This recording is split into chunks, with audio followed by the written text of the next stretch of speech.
नवी मुंबई महानगरपालिकेची सार्वत्रिक निवडणूक 2025 याची 15 डिसेंबर रोजी घोषणा झालेली आहे।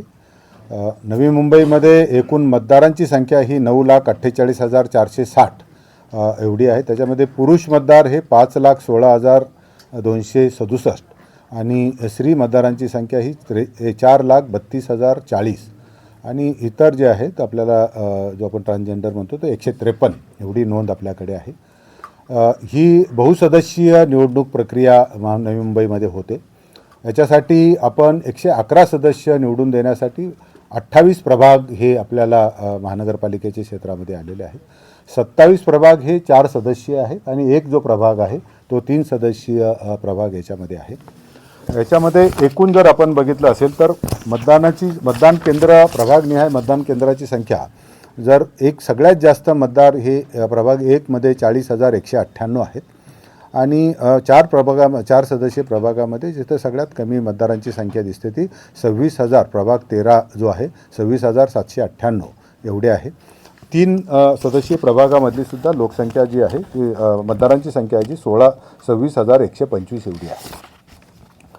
प्रभागनिहाय मतदारांची जी संख्या आपण पाहत असताना आपल्याला लक्षात येईल की ही सगळे मतदान करत असताना 4 सदस्यीय प्रभाग असल्यामुळे आपण जवळजवळ 800 ते 850 असे प्रत्येक मतदान केंद्रावर मतदारांना मतदान करण्याची सोय केलेली आहे।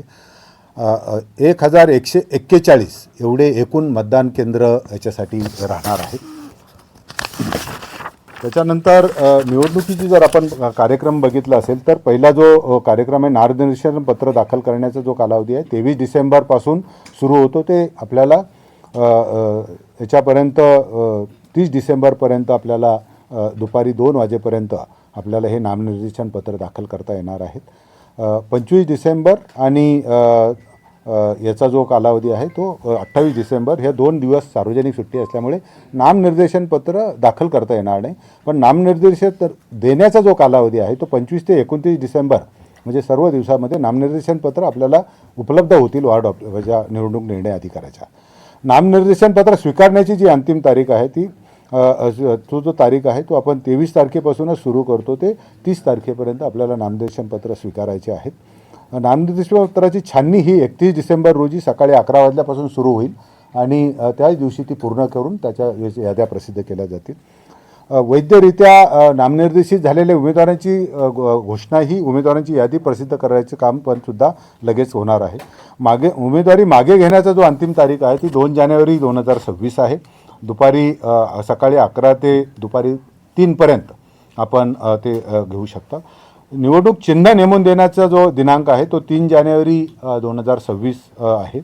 अंतिमरित्या निवडणूक लढवणाऱ्या उमेदवारांची यादी प्रसिद्ध करायची तारीखसुद्धा 3 जानेवारी 26 अशीच आहे। नंतर आपल्याला मतदानाचा दिनांक जो आहे तो 15 जानेवारी 2026 आहे। सकाळी 7:30 ते संध्याकाळी 5:30 या कालावधीमध्ये पूर्ण मतदानाची वेळ राहणार आहे। त्याच्यानंतर आपल्याला माहिती आहे की प्रचार हा 48 तास अगोदर थांबतो। तर 13 तारखेला 5:30 वाजेपर्यंत आपल्याला प्रचाराचा कालावधी आहे।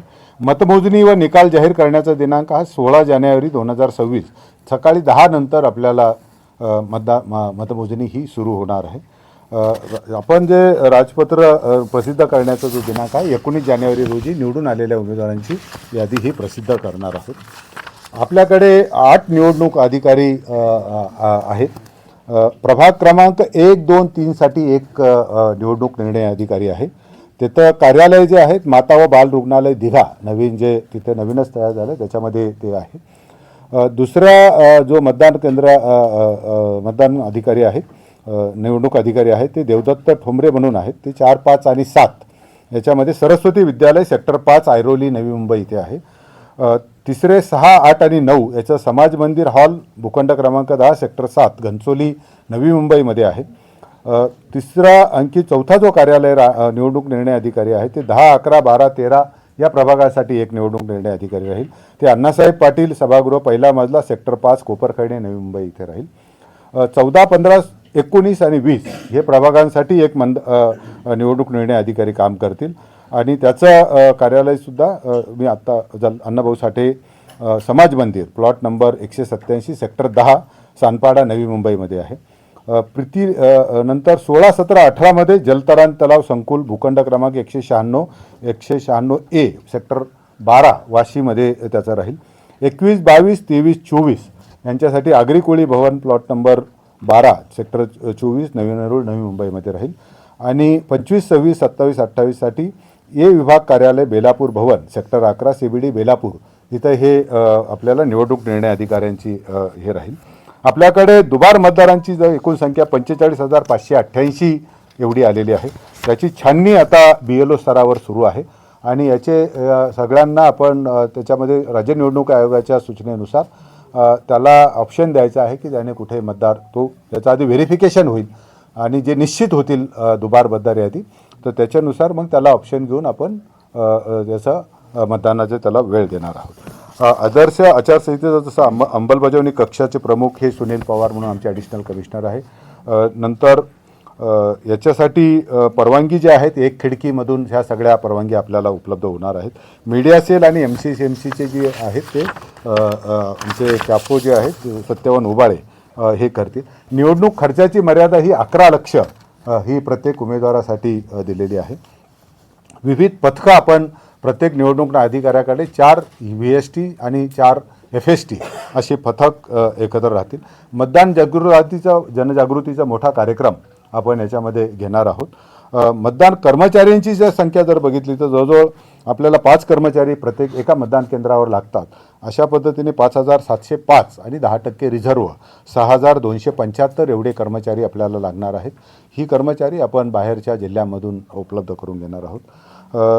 मतमोजणी जी आहे ती प्रत्येकाच्या संबंधित निवडणूक निर्णय अधिकारी यांच्या स्तरावरच हे होईल आणि त्यांच्या राजकीय प्रतिनिधींच्या बैठका वगैरे सध्यासुद्धा ज्या आहेत त्या सर्व राजकीय निवडणूक निर्णय अधिकाऱ्याच्या स्तरावर पूर्ण होतील. ही जी निवडणूक आहे ही पूर्ण पारदर्शक निष्पक्ष आणि सर्वांना संधी देऊन पार पाडण्यासाठी सर्व निवडणूक प्रक्रिया ही आम्ही महानगरपालिकेतले सर्व अधिकारी याच्यासाठी सज्ज आहेत आणि मला खात्री आहे की ही निवडणूक प्रक्रिया आपल्याला पूर्णपणे निष्पक्ष आणि पारदर्शकपणे पार पाडण्याची आम्ही